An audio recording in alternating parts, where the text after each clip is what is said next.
আজ আমি বানাবো ওলকচুর ডালনা। সেই ছোটোবেলা থেকে মার হাতের ওলকচুর ডালনা আমার ভীষণই প্রিয়, তাই ভাবলাম আজকে আপনাদের সাথে এই রেসিপিটা শেয়ার করি। চলুন তাহলে বানিয়ে ফেলি। প্রথমে ওলকচুগুলো ছোটো ছোটো টুকরো করে কেটে রেখেছিলাম।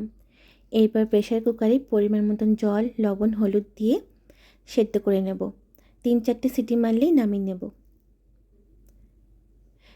এবার কড়াইতে সর্ষের তেল গরম হলে দিয়ে দিলাম তেজপাতা, শুকনো লঙ্কা, কালো গোলমরিচ, কালো জিরে, 2টো কাঁচা লঙ্কা আর হিং। এরপর দিয়ে দিলাম একটা কেটে রাখা পেঁয়াজ।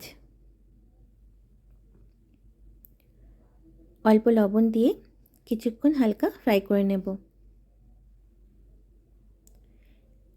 এরপর দিলাম একটা কেটে রাখা টমেটো। একটু নাড়াচাড়া করে নেব। টমেটোগুলো নরম হয়ে গেলে দিয়ে দিলাম হলুদ গুঁড়ো, আদা রসুন বাটা, শুকনো লঙ্কা বাটা, জিরে বাটা আর ধনে গুঁড়ো। আপনারা চাইলে গোটা ধনেও একসাথে বেটে দিতে পারেন। অল্প জল দিয়ে আবারও কিছুক্ষণ কষিয়ে নেব। হয়ে গেলে দিয়ে দিলাম সেদ্ধ করে রাখা ওলকচুগুলো। 2-3 মিনিট নাড়াচাড়া করব। এরপর দিয়ে দেব বেশ খানিকটা গরম জল।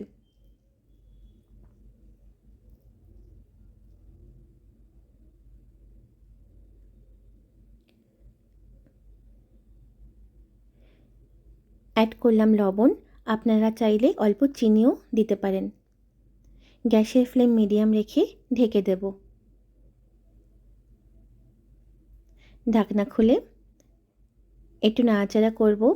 দিয়ে দেব হাফ টিস্পুনের মতন গরম মশলার গুঁড়ো আর 1 চামচের মতন ঘি। ঘি অবশ্যই দেবেন, তাহলে ফ্লেভারটা খুব ভালো আসে। আর নামানোর আগে ধনেপাতা কুচি দিয়ে নামিয়ে নেব। গরম গরম ভাত আর রুটির সাথে অসাধারণ লাগে। আপনারাও একবার ট্রাই করবেন। আর ভালো লাগলে আমার চ্যানেলটিকে সাবস্ক্রাইব করে দেবেন। টাটা।